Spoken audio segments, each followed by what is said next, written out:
Pickman's Model by H.P. Lovecraft. You needn't think I'm crazy, Elliot. Plenty of others have queerer prejudices than this. Why don't you laugh at Oliver's grandfather, who won't ride in a motor?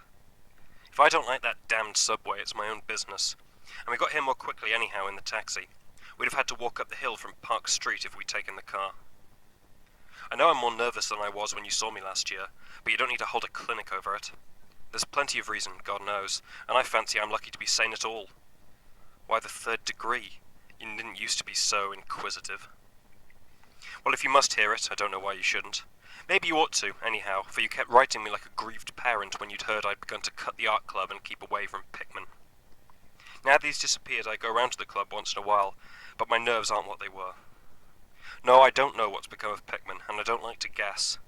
You might have surmised I had some inside information when I dropped him, and that's why I don't want to think where he's gone. Let the police find what they can. It won't be much, judging from the fact they don't know yet of the old North End place he hired under the name of Peters. I'm not sure that I could find it again myself, not that I'd ever try, even in broad daylight. Yes, I do know, or I'm afraid I know, why he maintained it. I'm coming to that. And I think you'll understand before I'm through why I don't tell the police. They would ask me to guide them, but I couldn't go back there even if I knew the way. There was something there, and now I can't use the subway, or, and you may as well have your laugh at this too, go down into cellars anymore. I should think you'd have known that I didn't drop Pickman for the same silly reasons that fussy old women like Dr. Reed or Joe Minot or Rosworth did. Morbid art doesn't shock me, and when a man has the genius Pickman had, I feel it an honour to know him no matter what direction his work takes. Boston never had a greater painter than Richard Upton Pickman. I said it at first and I say it still, and I never swerved an inch either when he showed that ghoul feeding. That, you remember, was when Minot cut him. You know, it takes profound art and profound insight into nature to turn out stuff like Pickman's. Any magazine cover hack can splash paint around wildly and call it a nightmare, or a witch's sabbath, or a portrait of the devil.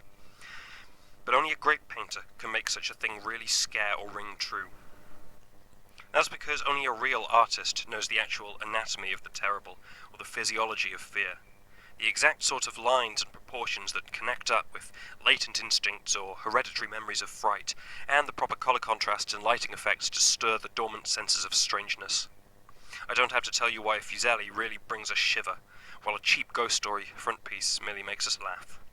There's something those fellows catch, beyond life, that they're able to make us catch for a second. Doré had it, Seam has it, Angarola of Chicago has it, and Pickman had it as no man ever had it before, or I hope to heaven, ever will again.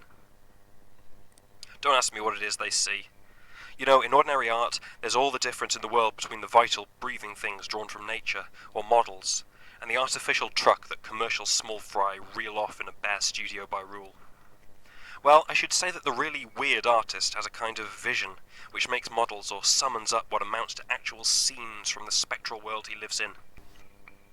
Anyhow, he manages to turn out results that differ from the pretender's mince-pie dreams in just about the same way that the life painter's results differ from the concoctions of a correspondence school cartoonist. If I had ever seen what Pickman saw, but no. Here, let's have a drink before we get any deeper. Gad, I wouldn't be alive if I had ever seen what that man, if he was a man, saw. You recall that Pickman's forte was faces. I don't believe anybody since Goya could put so much of sheer hell into a set of features or a twist of expression. And before Goya you have to go back to the medieval chaps who did the gargoyles and chimeras on Notre Dame and Mont Saint-Michel. They believed all sorts of things, and maybe they saw all sorts of things too, for the Middle Ages had some curious phases.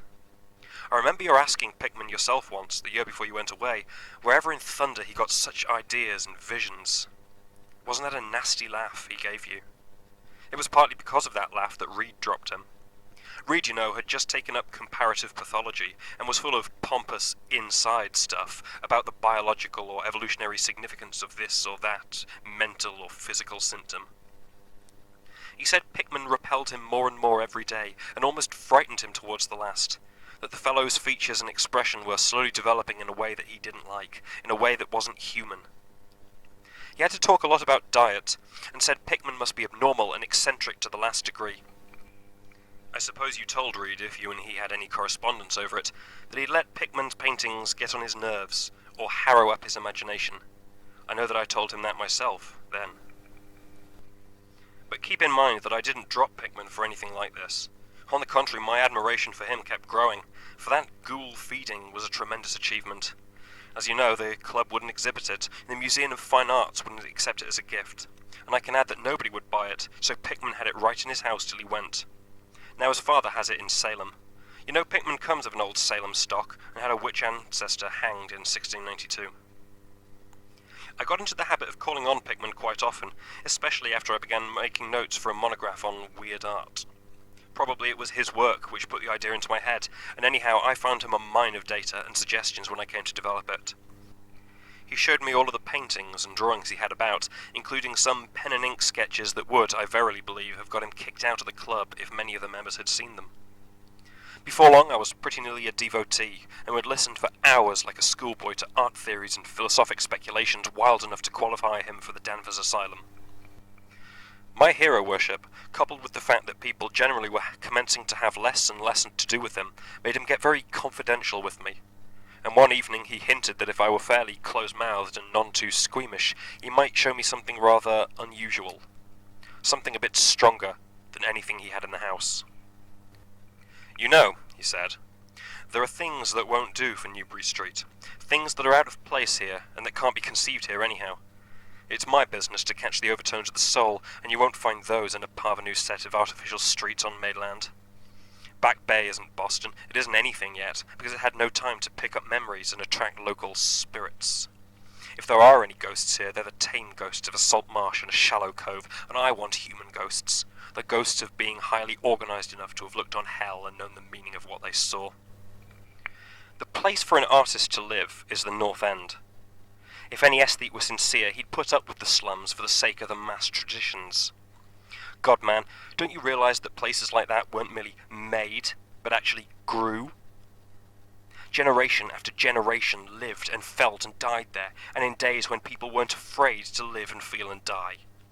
Don't you know that there was a mill on Copp's Hill in 1632, and that half the present streets were laid out by 1650?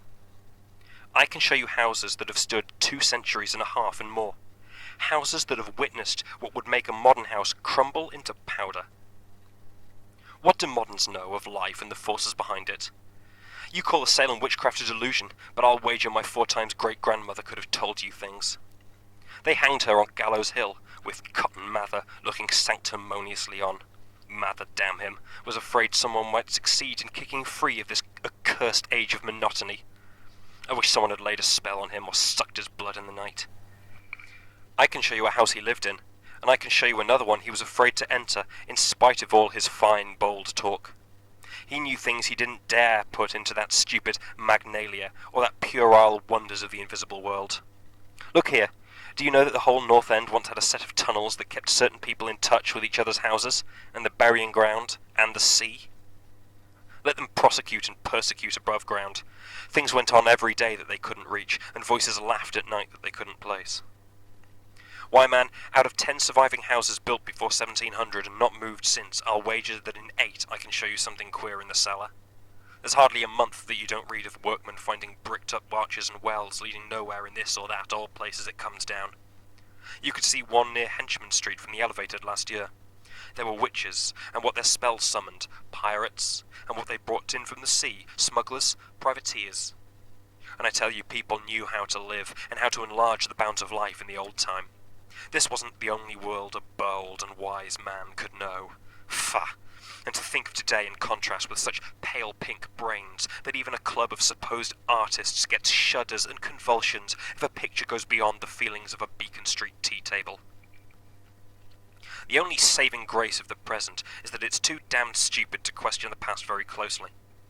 What do maps and records and guidebooks really tell of the North End? Bah! At a guess, I'll guarantee to lead you to a 30 or 40 alleys, and networks of alleys north of Prince Street that aren't suspected by 10 living beings outside of the foreigners that swarm them. And what do those Dagos know of their meaning? No, Thurber, these ancient places are dreaming gorgeously, and overflowing with wonder and terror and escapes from the commonplace, and yet there's not a living soul to understand or profit by them.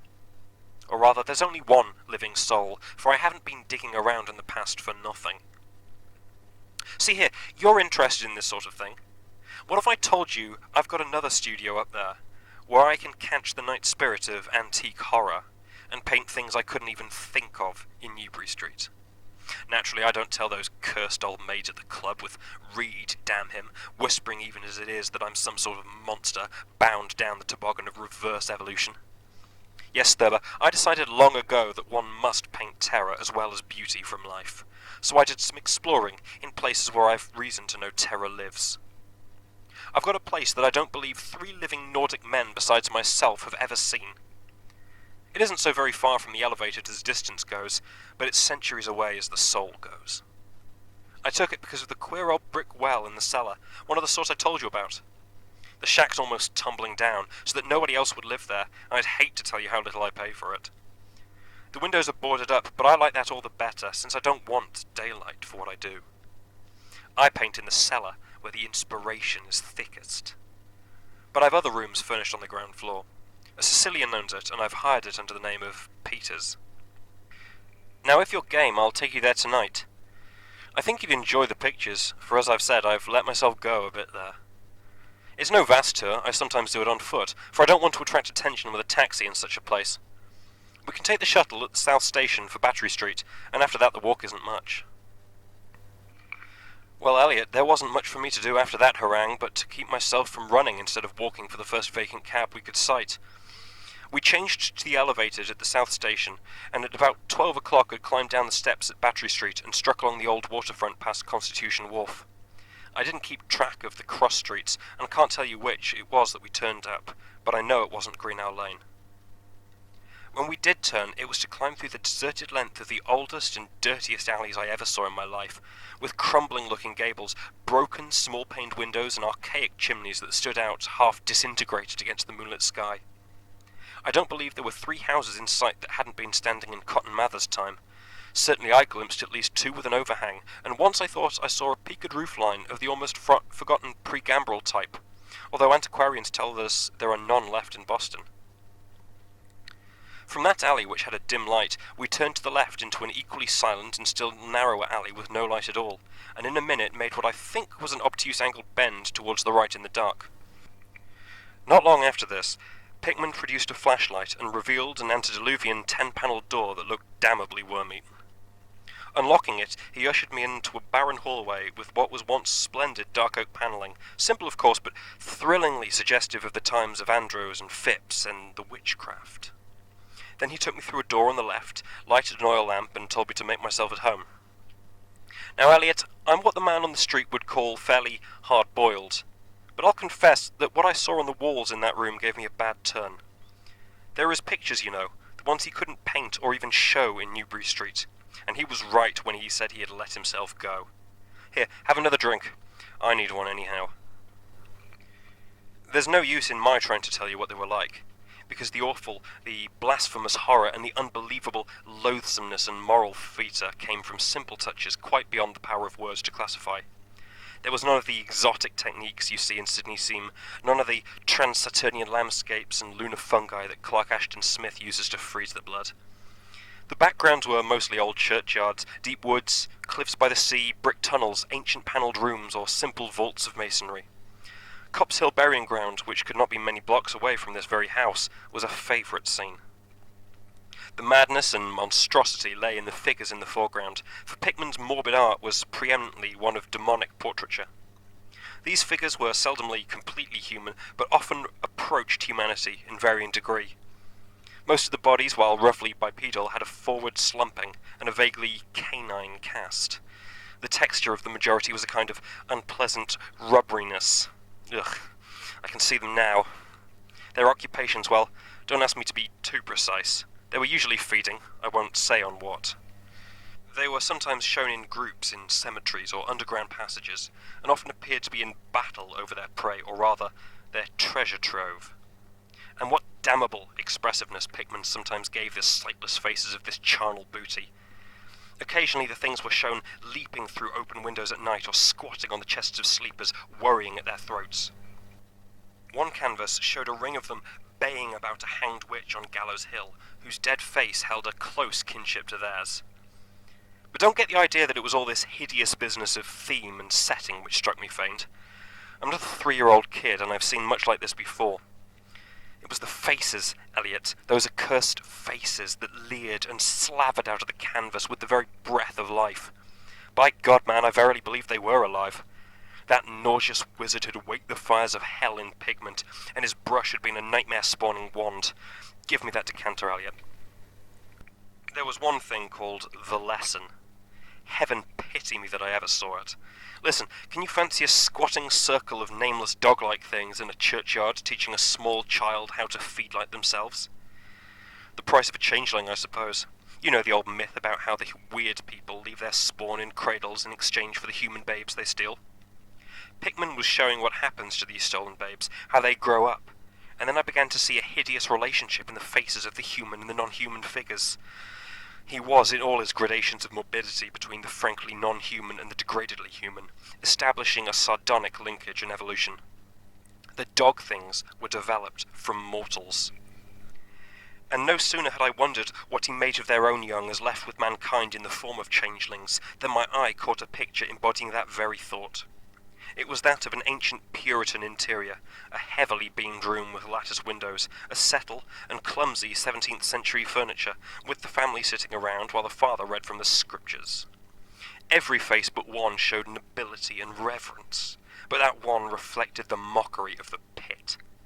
It was that of a young man in years, and no doubt belonged to a supposed son of that pious father, but in essence it was the kin of the unclean things. It was their changeling. And in a spirit of supreme irony, Pickman had given the features a very perceptible resemblance to his own. By this time, Pickman had lighted a lamp in an adjoining room, and was politely holding open the door for me, asking if I would care to see his modern studies. I hadn't been able to give him much of my opinions. I was too speechless with fright and loathing, but I think he fully understood and felt highly complimented. And now I want to assure you again, Elliot, that I'm not a mollycoddle to scream at anything which shows a bit of departure from the usual. I'm middle-aged and decently sophisticated, and I guess you saw enough of me in France to know I'm not easily knocked out. Remember, too, that I just about recovered my wind and gotten used to those frightful pictures which turned colonial New England into a kind of annex of hell. Well, in spite of all of this, the next room forced a real scream out of me, and I had to clutch at the doorway to keep from keeling over. The other chamber had shown a pack of ghouls and witches overrunning the world of our forefathers, but this one brought the horror right into our own daily life. Gad, how that man could paint. There was a study called Subway Accident, in which a flock of the vile things were clambering up from some unknown catacomb through a crack in the floor in the Boylston Street subway, and attacking a crowd of people on the platform. Another showed a dance on Copp's Hill among the tombs with the background of today. Then there were any number of cellar views with monsters creeping in through holes and rifts in the masonry and grinning as they squatted behind barrels or furnaces and waited for their first victim to descend the stairs. One disgusting canvas seemed to depict a vast cross-section of Beacon Hill, with ant-like armies of the mephitic monsters squeezing themselves through the burrows that honeycombed the ground. Dancers in the modern cemeteries were freely pictured, and another conception somehow shocked me more than all the rest. A scene in an unknown vault, where scores of the beast crowded around one who held a well-known Boston guidebook and was evidently reading aloud. All were pointing to a certain passage, and every face seemed so distorted with epileptic and reverberant laughter that I almost thought I heard the fiendish voices. The title of the picture was Holmes, Lowell, and Longfellow Lie Buried in Mount Auburn. As I gradually steadied myself and got readjusted to this second room of deviltry and morbidity, I began to analyse some of the points in my sickening loathing. In the first place, I said to myself, these things repelled because of the utter inhumanity and callous cruelty they showed in Pickman. The fellow must be a relentless enemy of all mankind to take such glee in the torture of brain and flesh and the degradation of the mortal tenement. In the second place, they terrified because of their very greatness. Their art was the art that convinced. When we saw the pictures, we saw the demons themselves and were afraid of them. And the queer part was that Pickman got none of this power from the use of selectiveness or bizarrerie. Nothing was blurred, distorted, or conventionalized. Outlines were sharp and lifelike, and details were almost painfully defined. And the faces.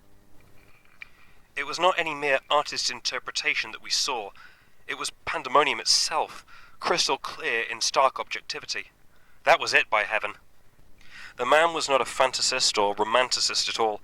He did not even try to give us the churning, prismatic ephemera of dreams, but coldly and sardonically reflected some stable, mechanistic, and well-established horror world which he saw fully, brilliantly, squarely, and unfalteringly. God knows what that world can have been, or where he ever glimpsed the blasphemous shapes that loped and trotted and crawled through it. Whatever the baffling source of his images, one thing was plain. Pickman was, in every sense, in conception and in execution, a thorough, painstaking, and almost scientific realist. My host was now leading the way down the cellar to his actual studio, and I braced myself for some hellish effects among the unfinished canvases. As we reached the bottom of the damp stairs, he turned his flashlight to a corner of the large, open space at hand, revealing the circular brick curve of what was evidently a great well in the earthen floor. We walked nearer, and I saw that it must be 5 feet across, with walls a good foot thick, and some 6 inches above the ground level. Solid work of the 17th century, or I was much mistaken. That, Pickman said, was the kind of thing he had been talking about, an aperture of the network of tunnels that used to undermine the hill. I noticed idly that it did not seem to be bricked up, and that a heavy disc of wood formed the apparent cover.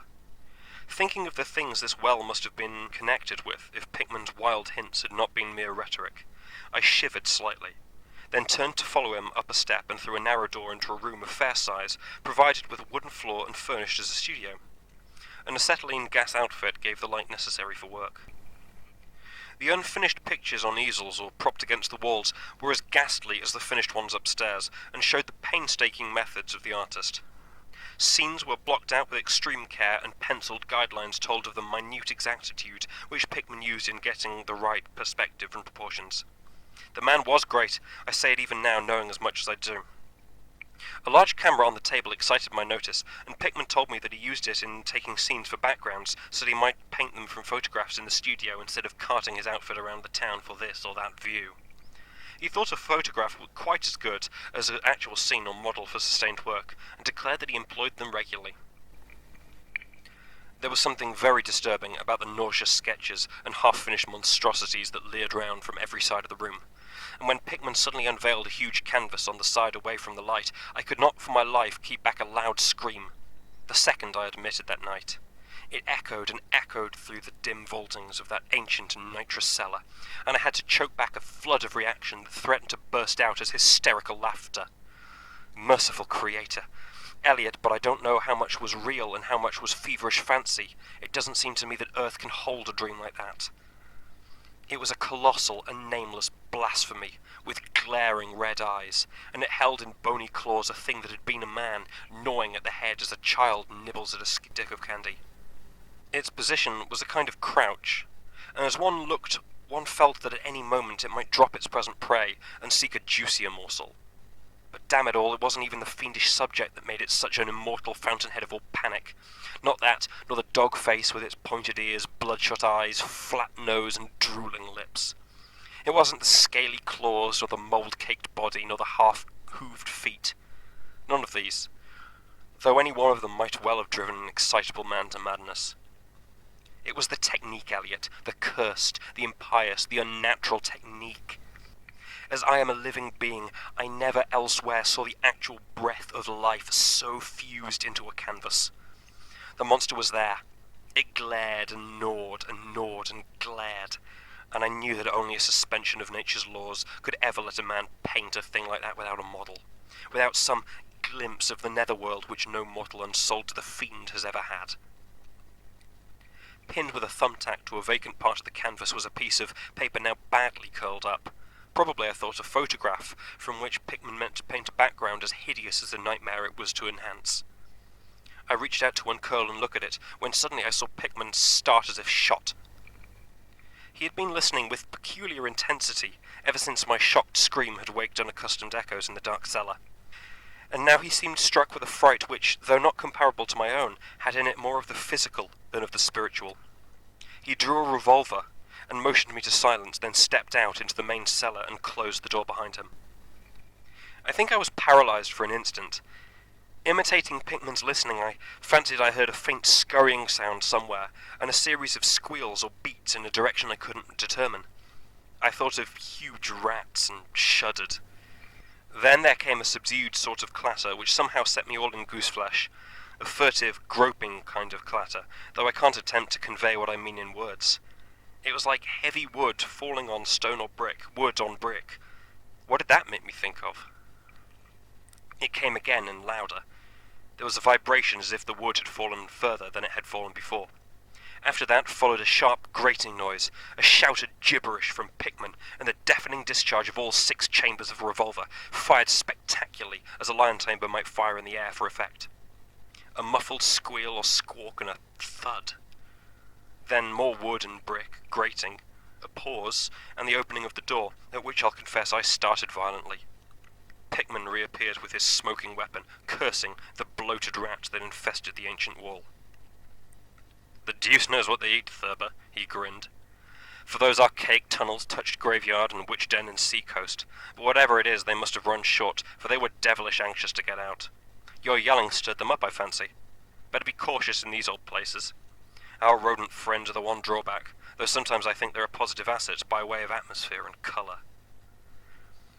Well, Elliot, that was the end of the night's adventure. Pickman had promised to show me the place, and heaven knows he had done it. He led me out of that tangle of alleys in another direction, it seems, for when we sighted a lamp post we were in a half-familiar street with monotonous rows of mingled tenement blocks and old houses. Charter Street it turned out to be, but I was too flustered to notice just where we hit it. We were too late for the elevated, and walked back downtown through Hanover Street. I remember that walk. We switched from Tremont up Beacon, and Pickman left me at the corner of Joy, where I turned off. I never spoke to him again. Why did I drop him? Don't be impatient. Wait till I ring for coffee. We've had enough of the other stuff, but I for one need something. No, it wasn't the paintings I saw in that place, though I'll swear they were enough to get him ostracized in 9/10 of the homes and clubs of Boston. And I guess you won't wonder now I have to steer clear of subways and cellars. It was something I found in my coat the next morning. You know, the curled-up photograph of some scene he meant to use as a background for that monster? The last scare had come while I was reaching to uncurl it, and it seems I'd vacantly crumpled it into my pocket. But here's the coffee. Take it black, Elliot, if you're wise.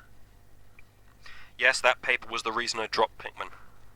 Richard Upton Pickman, the greatest artist I have ever known, and the foulest being that ever leaped the bounds of life into the pits of myth and madness. Elliot, old Reed was right. He wasn't strictly human. Either he was born in strange shadow, or he'd found a way to unlock the forbidden gate. It's all the same now, for he's gone, back into the fabulous darkness he loved to haunt. Here, let's have the chandelier going. Don't ask me to explain, or even conjecture about what I burned. Don't ask me either what lay behind that mole-like scrambling Pickman was so keen to pass off as rats.